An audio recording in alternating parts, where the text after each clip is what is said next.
en Romanos, desde el capítulo 8, 29 al versículo 39. Lo vamos a leer todos juntos.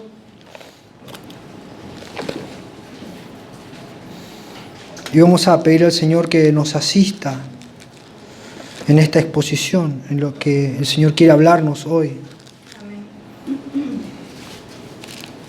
Dice la palabra del Señor: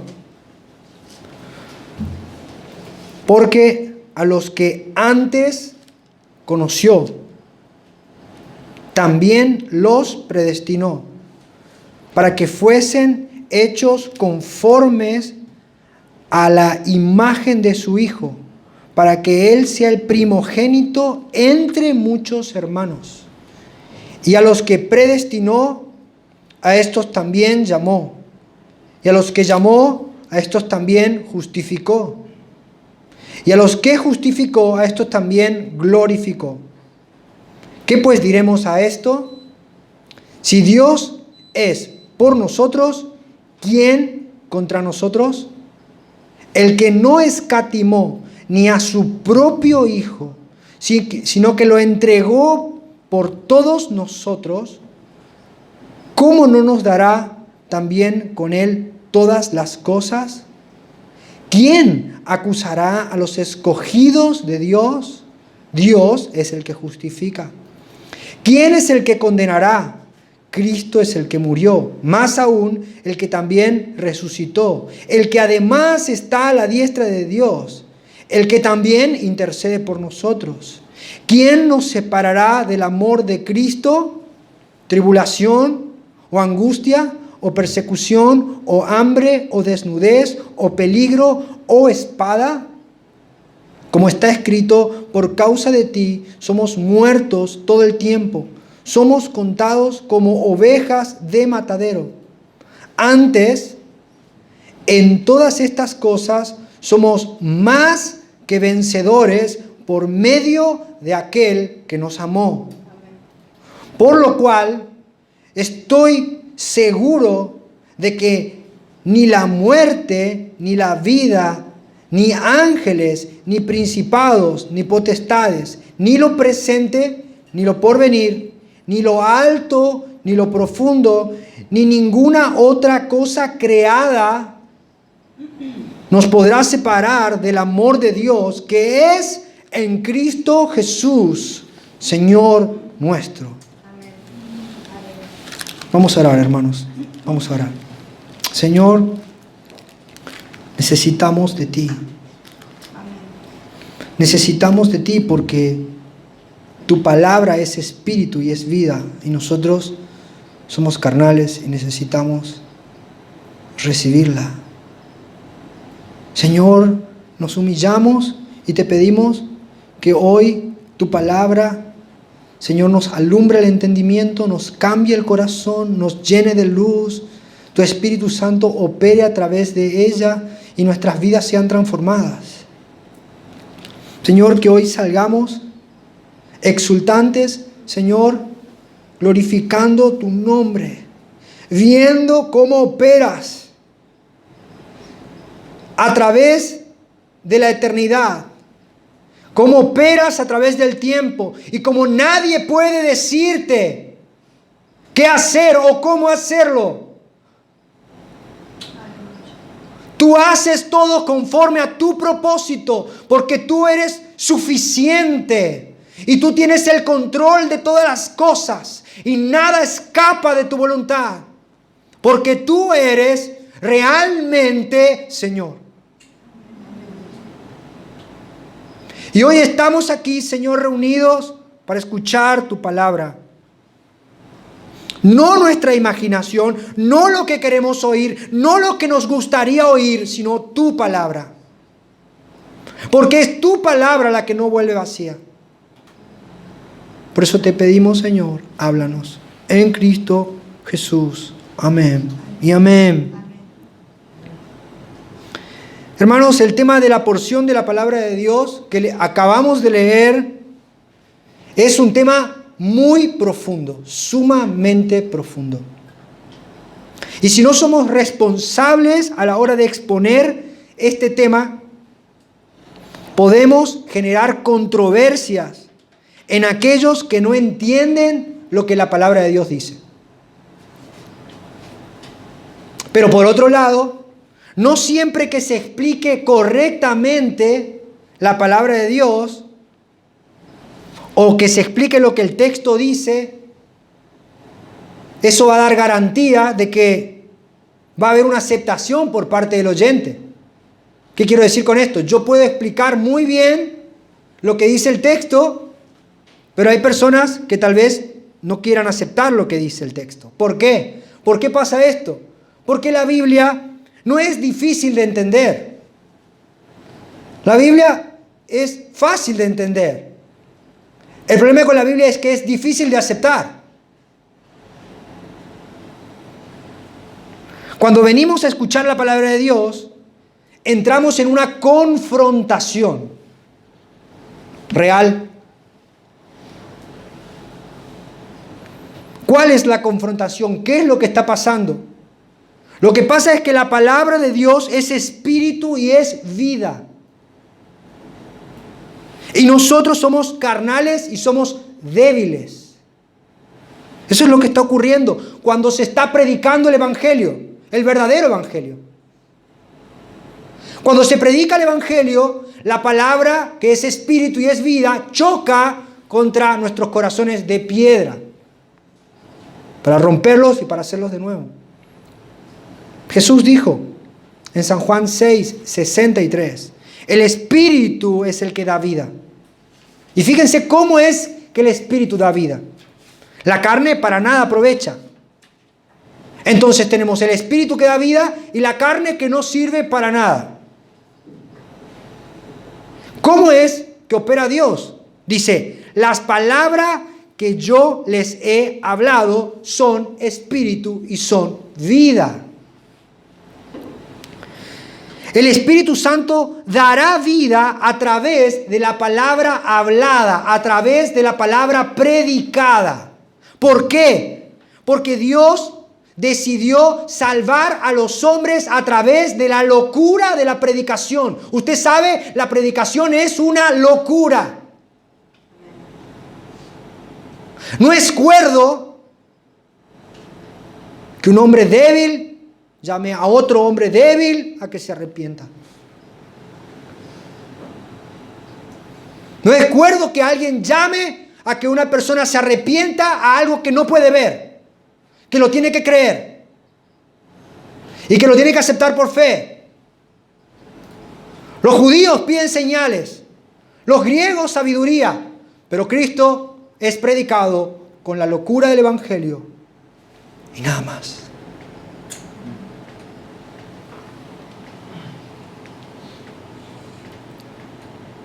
Entonces, cuando se predica el Evangelio, el Espíritu Santo toma las palabras que se están hablando conforme a lo que está escrito y cambia nuestros corazones. Son las 5 piedras lavadas por el arroyo, lanzadas directamente al centro de nuestro orgullo y nuestra jactancia, para caer postrados delante de Dios.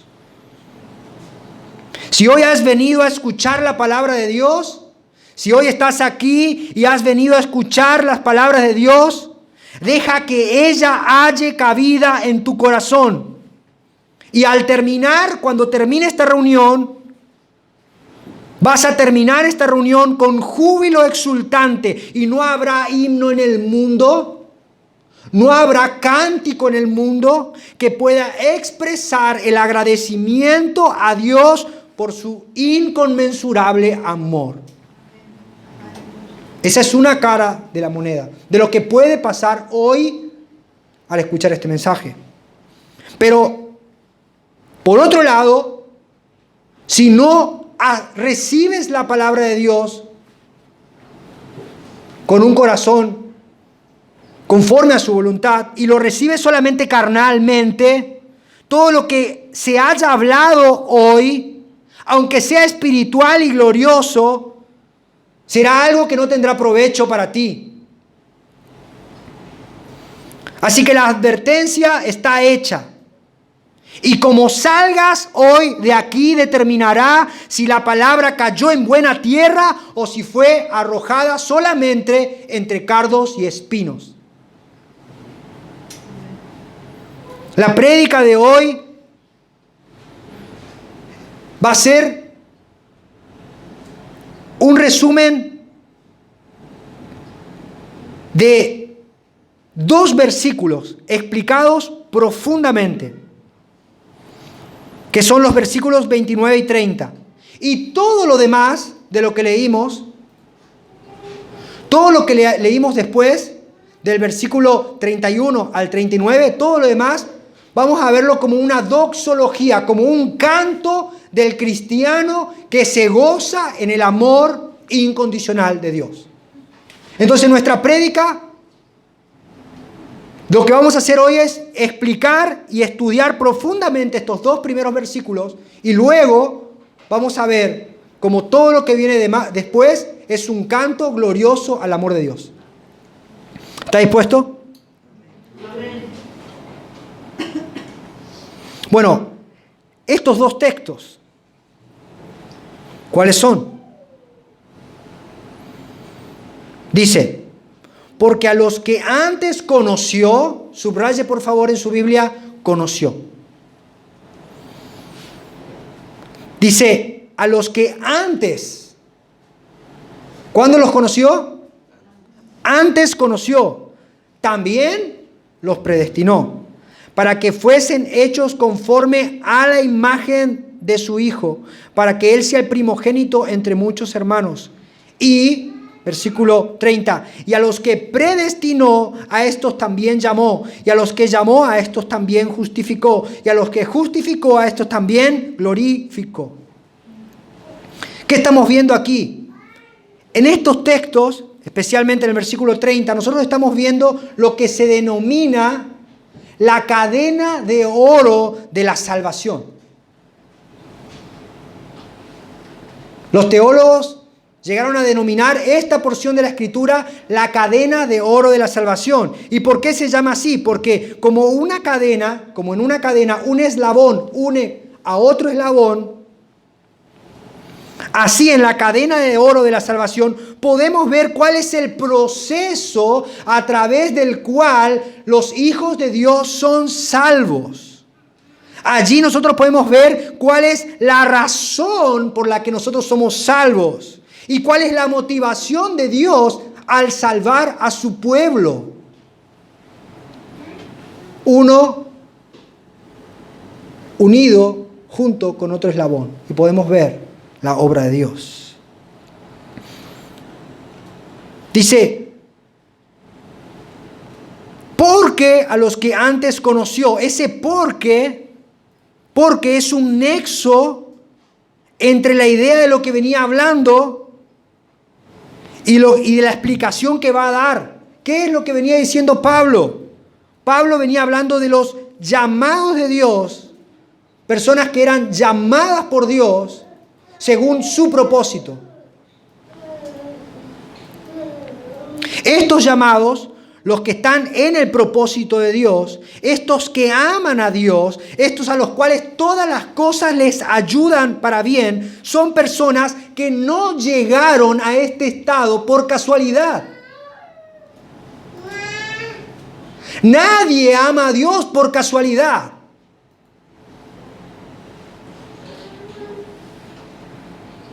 Sino que más bien han llegado a ser hijos de Dios por el maravilloso plan de Dios, el propósito de Dios. Así que Pablo pasa a explicar cómo es que Dios ama a sus escogidos, cómo es que Él cumple sus propósitos, cómo es que el plan de Dios se manifiesta a lo largo de toda la eternidad. Y Pablo empieza diciendo, antes, a los que antes. Pablo dice que hubo un grupo de personas que fue llamada según el propósito de Dios. Y estas personas fueron conocidas por Dios. Pero ¿cuándo fueron conocidos? ¿Cuánto antes se puede conocer a alguien? ¿Antes de qué? ¿De qué está hablando Pablo? Efesios capítulo 1, versículo 4 nos dice claramente antes de qué es que Dios conoció a sus escogidos. Efesios capítulo 1, versículo 4 dice, según nos escogió, otra vez la palabra escoger, elegir, seleccionar, según nos escogió en Él, Él es Cristo, ¿antes de qué? De la fundación del mundo, para que fuésemos santos y sin mancha delante de Él. Hay varios textos a lo largo de toda la Biblia en los cuales nosotros podemos ver que Dios conoce a las personas antes de que nacieran, antes de que existieran sus propios padres, antes de que existiera el cielo y la tierra, antes de que se inaugurara el universo. Dios ya conoció a estas personas. Jeremías capítulo 1 versículo 5 dice, antes que te formase en el vientre te conocí. Y antes de que nacieses te santifiqué y te di por profeta a las naciones. El conocimiento es un conocimiento desde el origen de todo. ¿Por qué? Porque este conocimiento comienza en el origen de todas las cosas, que es Dios mismo. No importa cuánto nos conozcan nuestros padres, nuestros seres queridos. No importa cuánto pensemos que conocemos a alguien, Dios nos conoce mucho más. Dios nos conoce antes de que todo existiera. Dios nos conoce en Él. Su conocimiento de nosotros es un conocimiento que se origina en el seno de Él mismo. Dios nos conoce porque antes de que entremos en los planes de alguien, su propósito de que existiéramos y porque Él decidió que todo exista, ya estábamos en sus planes. Así que nosotros pensamos, tenemos una limitación a la hora de pensar. Bueno, yo nací porque mi papá conoció a mi mamá y ellos se quisieron y se vieron y todas esas historias románticas nos gustan. Y está bien. No hay nada malo en eso. Pero lo que dice la Biblia, aquí en este texto, y esto es espíritu y vida, es que Él nos conoció antes de que haya un día que siga a otro día. Él nos conoció. Él nos planificó. Él. Dice, y antes, a los que antes conoció. La palabra que se usa aquí, la palabra griega que se usa para esta palabra conocer, tiene dos tipos de usos. La primera es un conocimiento intelectual. Es por el cual nosotros podemos tener un conocimiento de algo. Es un aspecto cognitivo. Existe en una dimensión en la cual nosotros podemos decir, bueno, yo conozco esta cosa porque lo vi, porque esto va a ocurrir. Pero además existe otro tipo de conocimiento que se usa para la misma palabra. Es el conocimiento, es un conocimiento más íntimo. Esta misma palabra es la que se usa para decir que Adán conoció a Eva. Está hablando de un conocimiento mucho más profundo que el intelectual. Usted sabe, yo puedo conocer intelectualmente a mi esposa. De hecho, la conocí intelectualmente. Porque decía, bueno, ella mide tanto, tiene un color de cabello tanto, su color de ojos es tanto, pero yo necesitaba tener otro conocimiento de ella.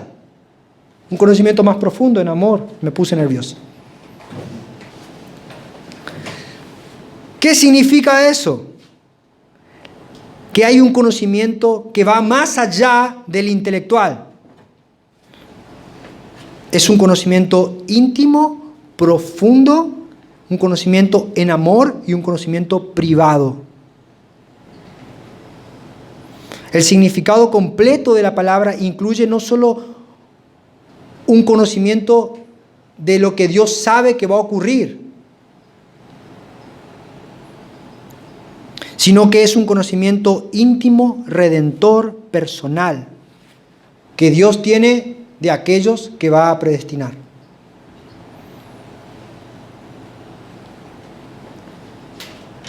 Así que nosotros podemos traducir esta parte del texto y decir, a los que amó, en vez de decir a los que conoció, podemos decir a los que amó de antemano, a los que conoció en un sentido personal, íntimo y redentor, desde toda la eternidad. A estos, Dios predestinó.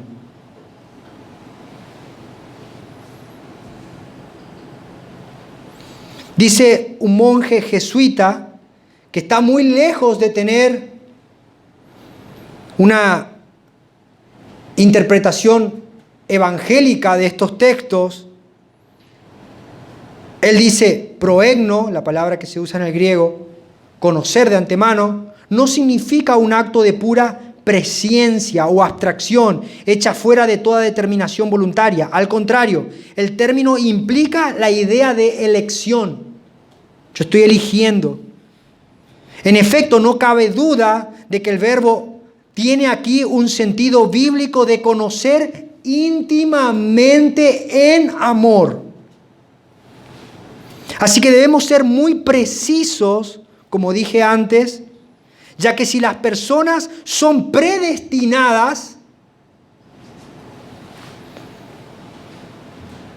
debemos saber por qué son predestinadas. Si son predestinadas por un conocimiento anterior de algo que estas personas van a hacer, o son predestinadas por un conocimiento que Dios tiene en amor, selectivo, y que nace en el corazón de Dios, porque Él determinó hacerlo de esa manera. Ahora, ¿qué diferencia hay? ¿Qué diferencia hay?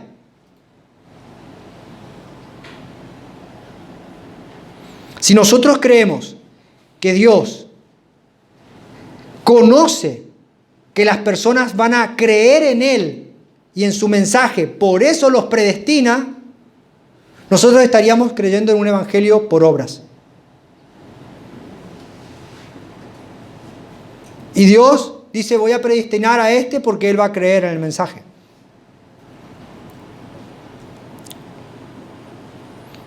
Pero vamos a ver profundamente qué es lo que dice el texto. El texto no enseña eso, no dice eso. El texto dice que Dios nos amó especial, maravillosamente, incondicionalmente y por su libre elección, sin condiciones. Dios no está esperando que vos respondas al mensaje. De hecho, nadie va a buscar a Dios. Vamos a leer lo que dice Efesios, capítulo 1, versículo 4. Y ahí vamos a ver cuál es el fundamento de por qué Dios elige salvar. ¿En qué se basa Dios para elegir? Efesios 1, capítulo 4 dice, según nos escogió en Él, antes de la fundación del mundo, para que fuésemos santos y sin mancha delante de Él. Versículo 5, fíjense en qué se basó Dios para elegir salvarnos. ¿Lo puede leer? En amor.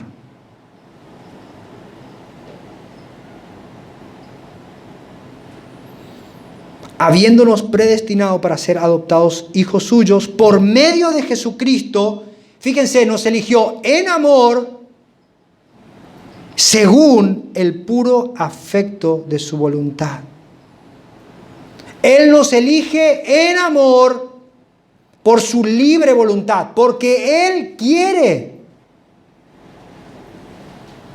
Efesios capítulo 1, versículo 11 dice, en Él asimismo tuvimos herencia, habiendo sido predestinados conforme al propósito del que hace todas las cosas según el designio de su voluntad.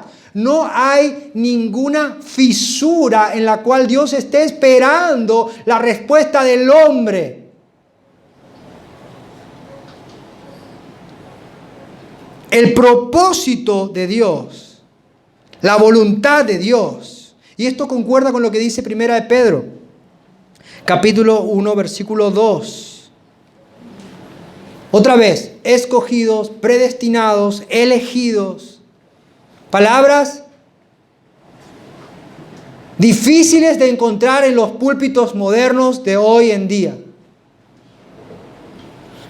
Primera de Pedro 1:2 dice, elegidos según la presciencia de Dios Padre en santificación del Espíritu.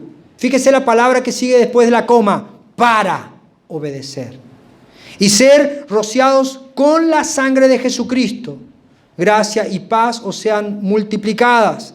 Pedro habla exactamente lo mismo que está diciendo Pablo. Hay un conocimiento previo en amor, íntimo, personal, profundo, para salvación. Y por causa de ese conocimiento es que son elegidos. Porque Dios decidió amar por su propia libertad, es que somos elegidos. Pero fíjense, aclara el versículo. Son elegidos para y no por obedecer. De hecho, si no fuéramos amados y no fuéramos elegidos para obedecer, nadie obedecería. Está en su Biblia. ¿La puede leer? ¿Lo leemos de nuevo? Elegidos según la presencia de Dios Padre en santificación del Espíritu para.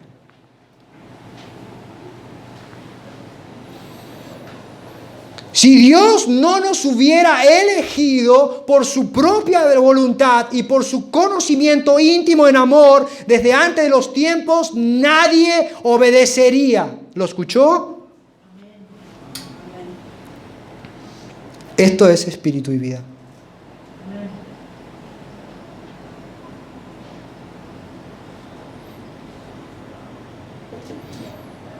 Ahora, fíjense, ¿cómo es el hombre que resiste esta verdad y quiere atribuirse gloria personal y decir, no, yo busqué a Dios? Ahora, fíjense lo que dice la Biblia de todos los hombres, del común denominador de los hombres. Romanos 3, versículo 10. Como está escrito, fíjense en nosotros, fíjense la disposición del corazón del hombre. Como está escrito, no hay justo, ni aun uno, no hay quien entienda y no hay quien busque a Dios. Si alguien piensa que el conocimiento previo de Dios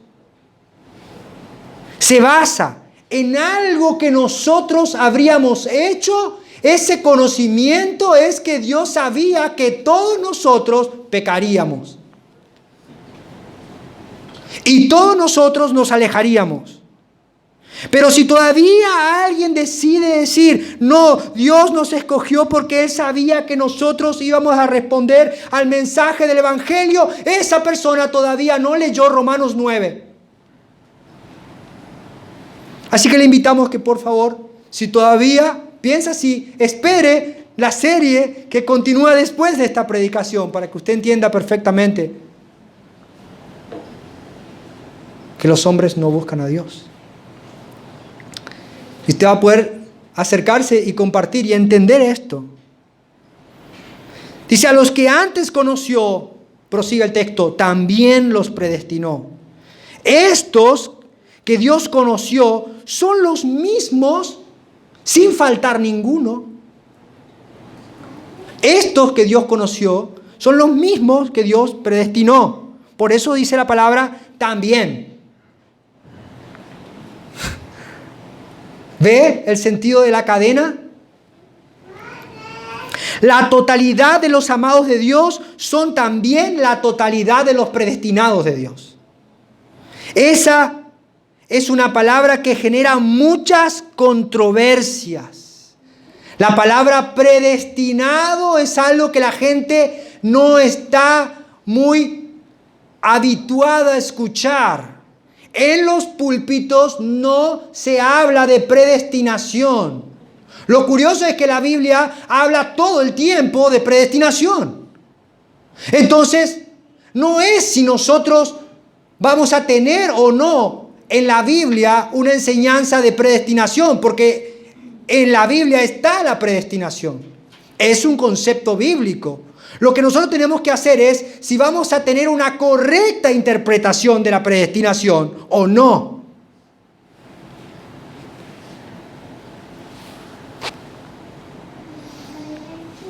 La gente huye de estos temas, no predican estos temas, no hablan de estos temas. Por eso nosotros tenemos predicación expositiva, porque no podemos esquivar los temas. Amén. Así que este texto está aquí, grande, monumental, y no podemos esquivarlo. Tenemos que ver lo que dice el texto. La palabra predestinar es una determinación soberana en la que se decreta unilateralmente un límite, un destino fijo y definido. Dios determina de antemano un destino predeterminado.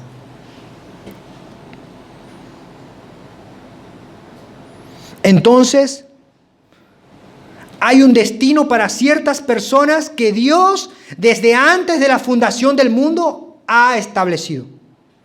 Lo arregló, lo ha determinado de acuerdo a su beneplácito, a su soberana voluntad y en base a su amor. Punto.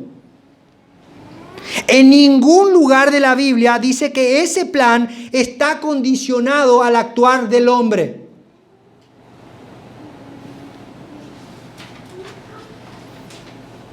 Ahora, ¿cuál es el fin de la predestinación? ¿Hacia dónde lleva ese destino? ¿Hacia dónde nos lleva ese plan anticipado de Dios? ¿No le da curiosidad saber? ¿Hacia dónde nos lleva el plan de Dios? ¿Hacia dónde nos lleva la voluntad de Dios? Pablo revela el fin de este plan en la frase que sigue. Dice, ahí está la razón. El fin de la predestinación. Para que fuesen hechos conforme a la imagen de su Hijo. Para que Él sea el primogénito entre muchos hermanos. El propósito de la predestinación es que los elegidos puedan ser traídos por la gracia de Dios a una relación con el Hijo de Dios.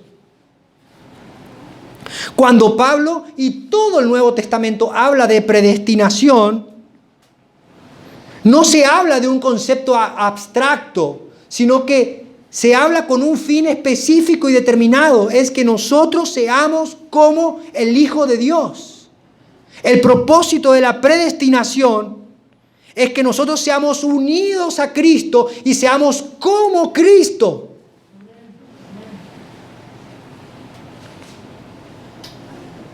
Dios ha determinado que los creyentes adquieran la forma, escuche esto, adquieran la forma y la imagen visible del Dios invisible en la persona de Cristo. Que nosotros empecemos a reflejar su gloria. Ese es el fin de la predestinación. Ahora, esto no es algo que lo podamos entender con nuestra mente carnal. No lo podemos entender. Y ahí está el choque, la confrontación. ¿Y cómo sucede esto? Dios opera un milagro en la vida de pecadores completamente corrompidos y hace una transformación desde el interior hacia el exterior. La naturaleza de esa persona corrompida es cambiada por el poder del Evangelio, y esas personas que eran enemigos de Dios son transformados en su interior y son unidos por una fe que les es dada al oír el mensaje. Y estas personas se unen a Cristo y empiezan a crecer y a poder manifestarse a la imagen de Cristo. Primera de Corintios, capítulo 1, versículo 9 dice: fiel es Dios, por el cual fuimos llamados, fíjense para qué, a la comunión con su Hijo Jesucristo nuestro Señor. Común unión con Cristo. El propósito de la predestinación es que estemos unidos a Cristo. Esta unión con Cristo provoca una transformación. Permite además al cristiano que está en un mundo rodeado de tinieblas, que sea luz y que sea como luminares en medio de este mundo. Y esta luz que está en el cristiano, que es el propósito de la predestinación, es una luz que va en aumento a través del proceso de santificación. ¿Cómo ocurre esto? Dice: por tanto, nosotros todos, mirando a cara descubierta, como en un espejo, a la gloria del Señor, somos transformados de gloria en gloria en la misma imagen, como por el Espíritu del Señor. 2 Corintios 3:18. A medida que nosotros nos unimos a Cristo y empezamos a crecer en el conocimiento de Cristo, empezamos a menguar nosotros, empezamos a dejar que Él crezca, empezamos a tener la imagen de Cristo cada vez más y más visible en nosotros. Ese es el plan de Dios.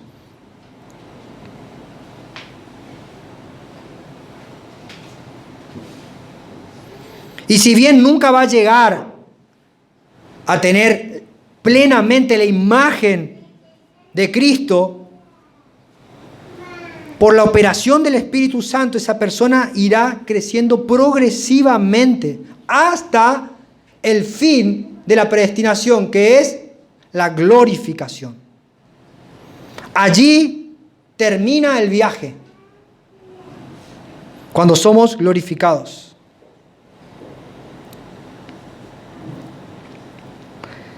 Este es el destino eterno de Dios para aquellos que amó desde antes de la fundación del mundo. Hermanos, en la consumación de los tiempos, cuando nosotros seamos glorificados y cuando nosotros tengamos el cuerpo como el de Cristo, habrá algo que ocurrirá. No es que nosotros vamos a ser como Cristo y Cristo va a ser un par nuestro. No. Cristo siempre tendrá la supremacía. Siempre Él será el mayor entre sus hermanos.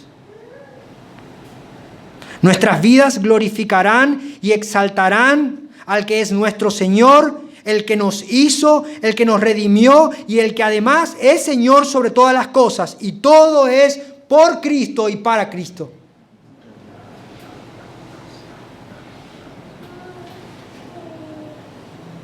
Así que al hablar de predestinación, no podemos desconectar el fin glorioso. El fin glorioso es llevarnos a Cristo, estar unidos a Cristo, volvernos como Cristo, hacer que exaltemos a Cristo en esta vida y por toda la eternidad. No estamos entendiendo el plan de Dios si nosotros desconectamos la predestinación de Cristo y de su exaltación. Todo es de Él, por Él y para Él. Romanos 8:30 dice: y a los que predestinó, a estos también llamó. Y a los que llamó, a estos también justificó. Y a los que justificó, a estos también glorificó. Fíjense esto. Aquello que se planificó en la eternidad, que es el conocimiento y la predestinación, ahora a través del llamado empieza a ocurrir, pero ya no en la eternidad, sino en nuestro tiempo, en el tiempo de los hombres. Comenzando con el llamamiento. ¿Quién es el que llama a los pecadores? El Padre. ¿Quién es el que redime a los pecadores? El Hijo. ¿Quién es el que regenera a los pecadores? El Espíritu Santo. El llamado a los que llamó es un llamado eficaz. ¿Qué es esto? No es lo que nosotros estamos acostumbrados de decir, venir a un culto, levantar tu mano, de repetir conmigo esta oración. Vení, pasa al frente, escribí tus pecados en un papel, después lo vamos a quemar. ¿Qué es eso? El llamado eficaz es cuando el corazón del hombre es partido dentro de él y se reconoce y se ve como un miserable pecador que no puede ser salvo por sus propios medios. Es la iluminación interna que Dios nos envía al despertarnos por la verdad. Fíjense un ejemplo muy claro de cómo es que ocurre el llamado en el corazón de las personas. Primera de Tesalonicenses, capítulo 1, versículo 4 al 5. Lo voy a leer en la versión NBI. Fíjense lo que dice. Hermanos amados de Dios, sabemos que Él los ha escogido. ¿Cómo Pablo sabía que Dios había escogido a las personas? ¿Cómo se puede saber si una persona es escogida de Dios o no? Fíjense lo que dice a continuación. Porque nuestro evangelio les llegó no solo con palabras, sino también con poder. ¿Y cómo se manifiesta el poder? Es decir, con el Espíritu Santo y con profunda convicción. Gloria a Dios. Pablo dice, yo sé que ustedes son escogidos. ¿Y cómo él podía saber esto? Porque nuestro evangelio no les llegó solamente de palabras, sino que también les llegó con poder. El Espíritu Santo los quebró de tal manera que la persona cayó bajo la convicción de pecado y se siente un miserable y busca a Cristo y dice, Señor, sálvame si puedes.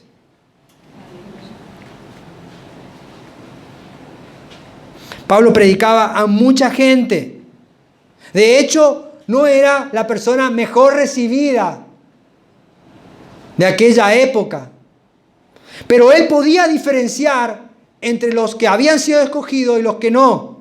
¿Quién eran estos? Los que habían recibido el evangelio por medio del arrepentimiento. Y el arrepentimiento es algo que comienza pero que no termina. El arrepentimiento es algo que nosotros hacemos todos los días. El arrepentimiento es una obra que el Señor comenzó en nosotros cuando escuchamos el Evangelio y cada día nosotros nos predicamos a nosotros mismos el Evangelio y buscamos arrepentirnos todos los días. Y dejar atrás nuestra antigua vida, porque el viejo hombre tiene buena memoria y se levanta todos los días para tratar de recordarnos cuáles eran aquellas cosas en las cuales nos deleitábamos.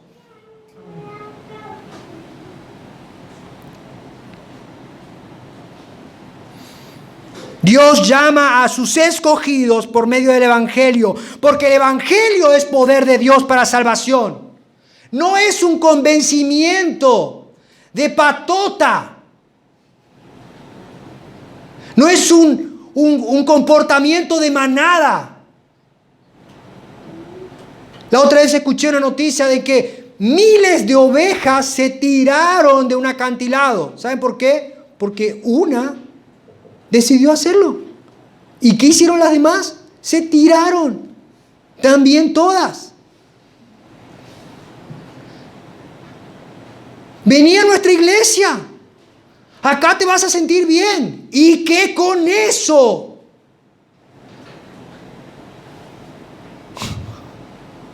Eso no es el evangelio. Vení a nuestra iglesia. Te vamos a poner luces para que te sientas cómodo. Como cuando te vas en el boliche. Y te vamos a poner humo. Y te vamos a cantar canciones que te gusten, que te emocionen y que te hagan saltar y estés transpiradito cuando te vayas a tu casa.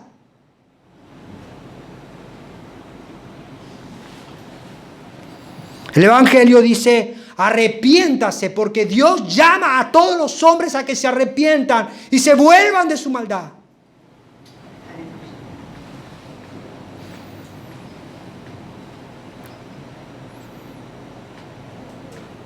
El hombre que ha sido escogido, que ha sido llamado, se arrepiente de sus pecados, deja su propia justicia, deja de justificarse, deja de decir deja de prender el abogado interno que todos tenemos. No, pero yo hago tal cosa.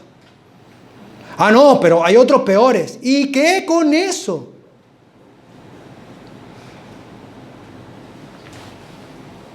El que se defiende a sí mismo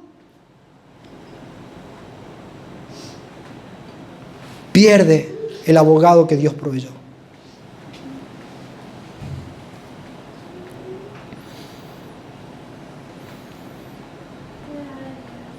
La persona que recibe el Evangelio acepta la justicia de Dios del cuerpo partido de su Hijo. Recibe el regalo de Dios por medio de la fe, que también es dado por Dios.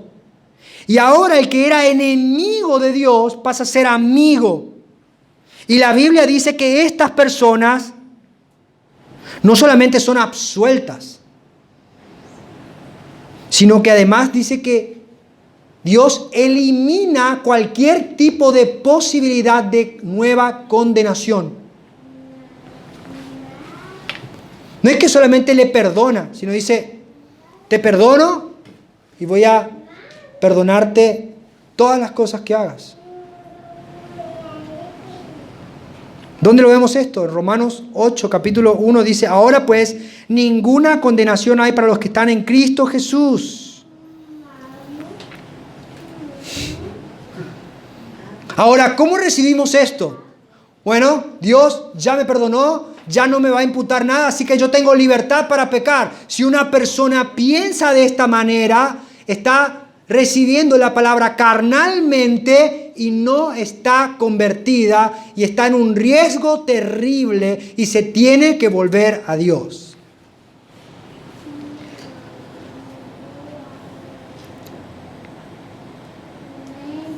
Pablo omite el tema de la santificación, porque ahí debería decir: a los que llamó, a estos santificó, a los que llamó, a estos justificó, a estos santificó, que van juntos, y después glorificó. Pero como ya tocó el tema de que el destino de la predestinación es estar en Cristo, se sobreentiende que todos debemos crecer en santidad.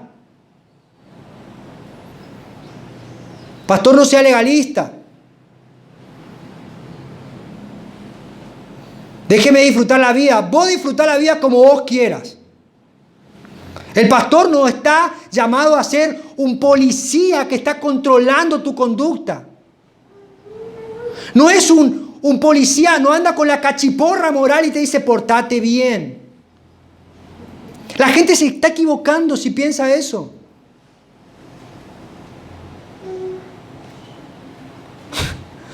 ¿De qué te sirve cuidarte del pastor si Dios te está viendo en todo tiempo?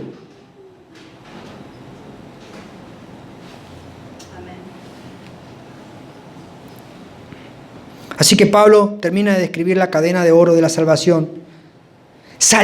Pablo sale del tiempo. Habló de la predestinación y del conocimiento previo que está en la eternidad pasada. Entra en el tiempo de los hombres, donde muestra cómo es que el hombre es convertido. Y ahora sale otra vez del tiempo y nos lleva al final a la consumación del plan de Dios. Dice, y a los que justificó, a esto también glorificó. Fíjense esto, subraye la palabra, los glorificó. ¿En qué tiempo está hablando?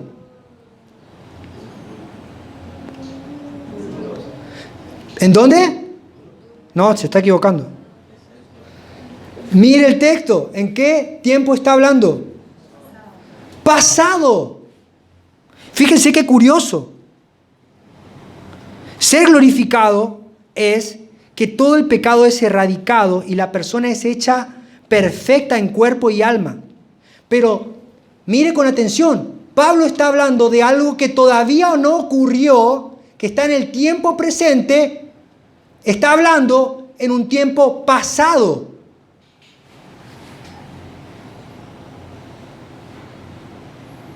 Esta manera de hablar, de expresar el futuro, se llama futuro profético, mediante un pasado perfecto. Lo que está diciendo Pablo es, si ya Dios te conoció, te predestinó, te llamó, te justificó, es una obviedad de que esto se va a hacer.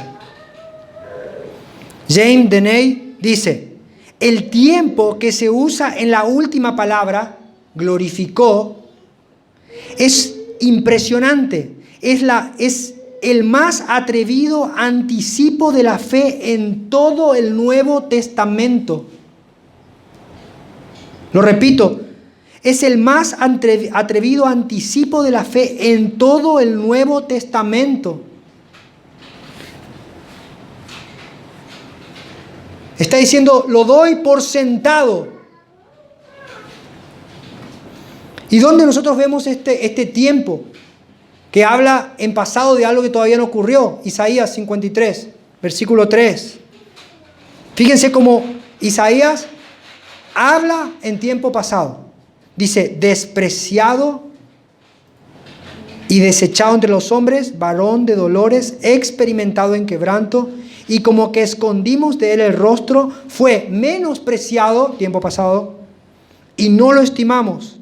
Ciertamente llevó él nuestras enfermedades y sufrió nuestros dolores, y nosotros le tuvimos por azotado, por herido de Dios y abatido. Mas él herido fue por nuestras rebeliones y molido por nuestros pecados, y el castigo de nuestra paz fue sobre él, y por su llaga fuimos nosotros curados.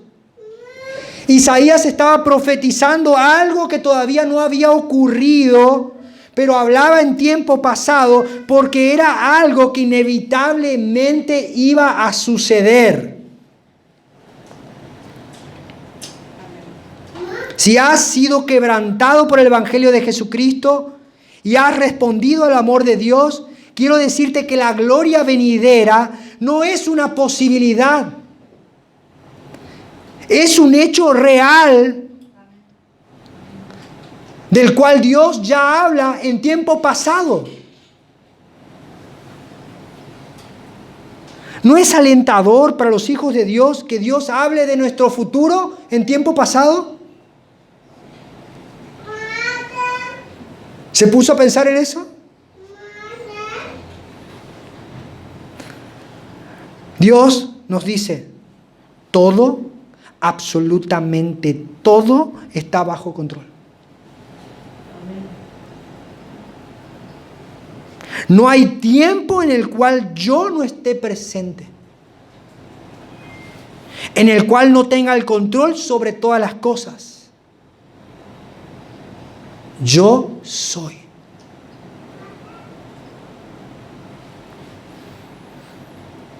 Lo que Dios conoció, predestinó. A los que predestinó, llamó. A los que llamó, justificó. Y a los que justificó, glorificó. Y si vemos bien todos los eslabones, podemos ver que todos los eslabones, excepto uno, ya se cumplieron. Y el que todavía falta por cumplirse, Dios habla de ese tiempo en tiempo pasado.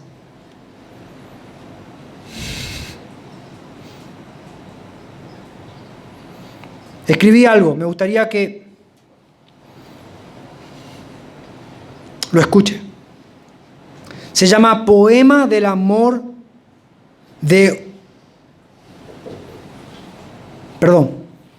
Poema del Amor de un amor sin principio ni fin.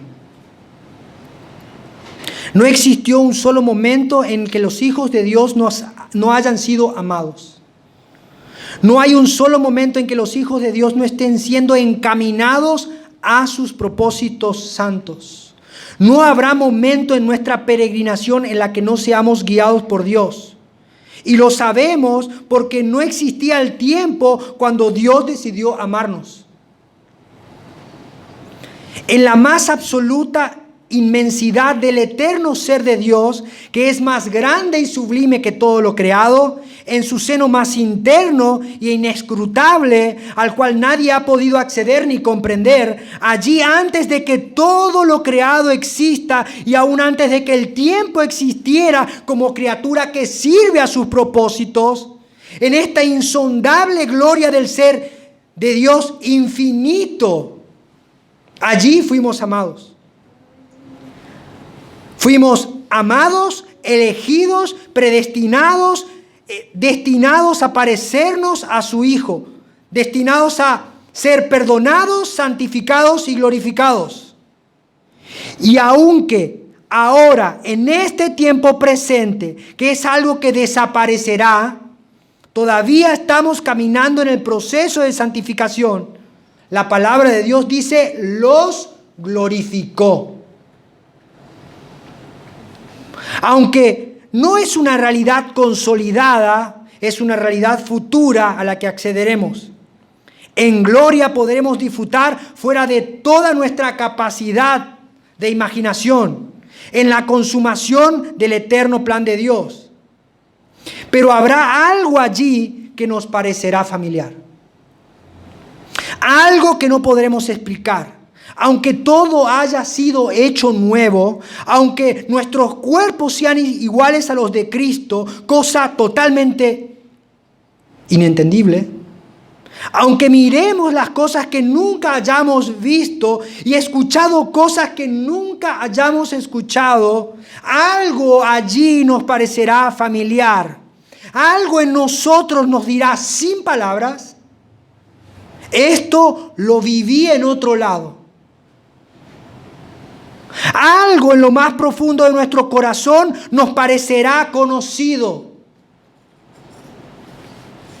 Y eso será el amor de Dios. Amor con que nos amó desde antes de la fundación del mundo. Un amor que nunca cambió y que nunca cambiará. Amor que estará en el cielo nuevo porque estuvo en el viejo cielo y porque estuvo antes de que el cielo existiera. Ese amor que estuvo en el seno del Dios glorioso, ese amor estará allí. Y aunque nunca hayamos hecho nada para merecerlo, sin saber cómo ni por qué, ese amor que estuvo y que está, también estará.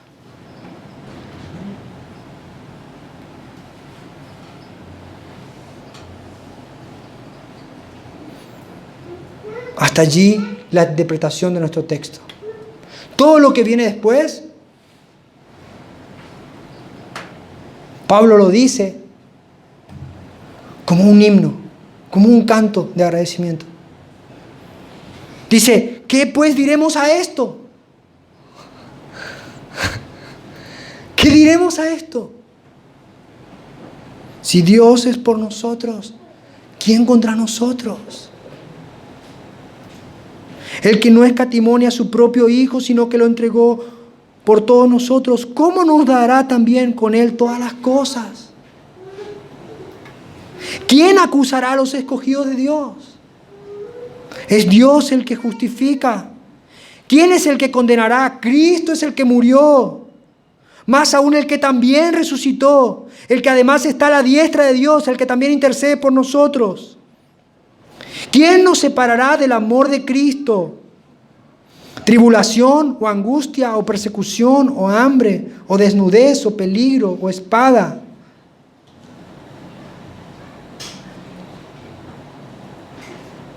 Como está escrito, por causa de ti somos muertos todo el tiempo. Somos contados como ovejas de matadero. Antes, en todas estas cosas, fíjense lo que dice, somos más que vencedores por medio de aquel que nos amó. Por lo cual estoy seguro de que ni la muerte, ni la vida, ni ángeles, ni principados, ni potestades, ni lo presente, ni lo porvenir, ni lo alto, ni lo profundo, ni ninguna otra cosa creada nos podrá separar del amor de Dios que es en Cristo Jesús, Señor nuestro.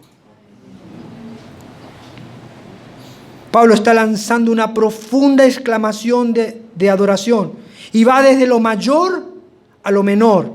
Aquellas cosas que eran mayores y que nos separaban de Dios. Nadie nos puede acusar. Ya nadie nos puede señalar con el dedo. ¿Y saben cuál es la tarea específica y la tarea a la cual Satanás se dedica mayor tiempo, con mayor tiempo y con mayor esfuerzo? Es acusar a los hermanos. Por eso él se llama el acusador de los hermanos. Satanás va a tratar de acusarnos y hacernos sentir que estamos separados de Dios. Pero Pablo dice, Cristo nos justifica.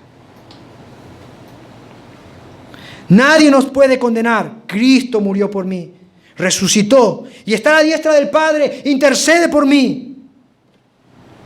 Y ahora, hermanos, si el pecado ya no puede separarme, si mi maldad, que era realmente un problema mayor, no puede separarme del amor de Dios, ¿cómo podrán los problemas menores separarme de Dios? Problemas menores, la tribulación, angustia, persecución, hambre o desnudez. Si por alguna razón somos llevados al escarnio de quedarnos sin ropa, debemos recordar a aquel que murió completamente desnudo en una cruz llevando nuestros pecados. Él nos cubrirá.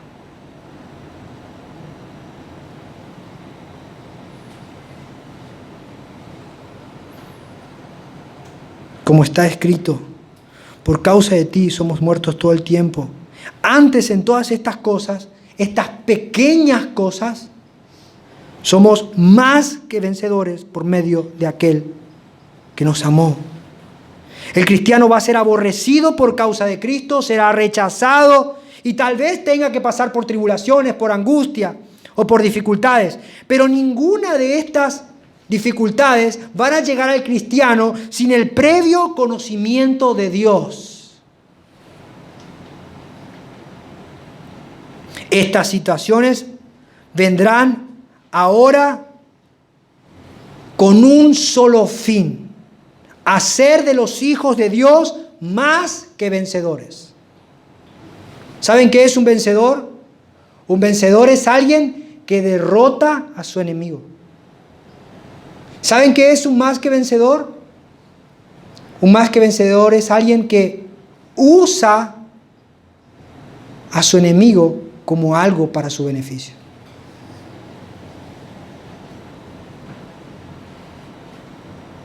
Ahora, esa tribulación que es mi enemiga, Dios la convierte en una herramienta para mi bien.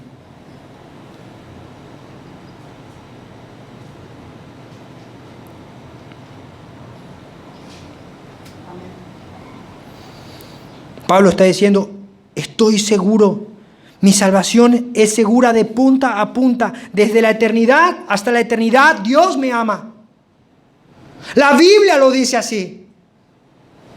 Por lo cual estoy seguro, decía Pablo, estoy seguro. Ni la vida, ni la muerte, ni ni ángeles, ni principados, ni potestades, ni lo presente, ni lo porvenir. Nada, ni lo alto, ni lo profundo, ni ninguna otra cosa creada nos puede separar del amor de Dios en Cristo Jesús.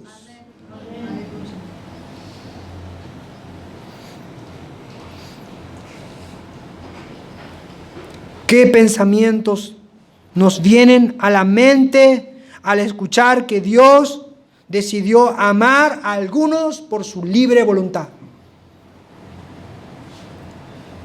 ¿Qué tipo de respuestas estamos mostrando al llamado de Dios, al Evangelio?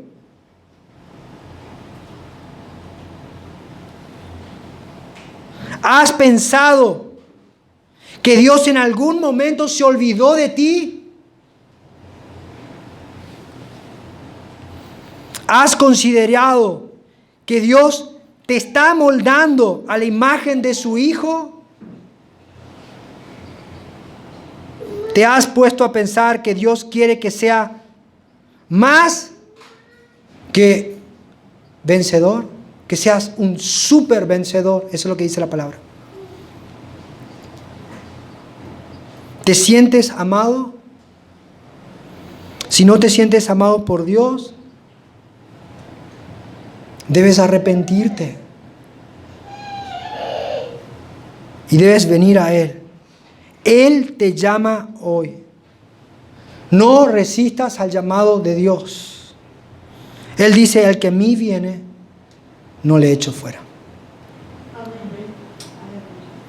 Oramos. Señor, te damos gracias por este tiempo.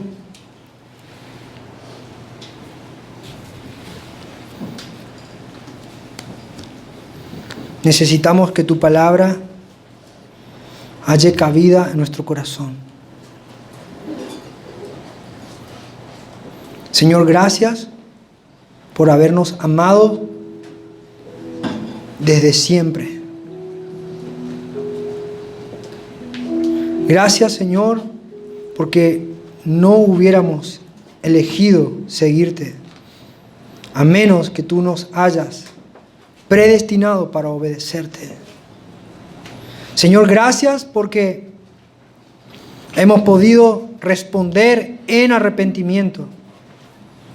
Señor, y es nuestra responsabilidad hacerlo. Te pedimos que apliques esta palabra por tu Espíritu en nuestros corazones. Señor, el arrepentimiento es algo que debemos hacer. Cambia nuestro corazón de piedra.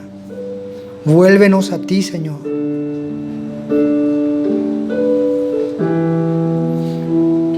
Tú eres Dios. Gracias, Señor, por tu eterno plan en Cristo Jesús. Amén.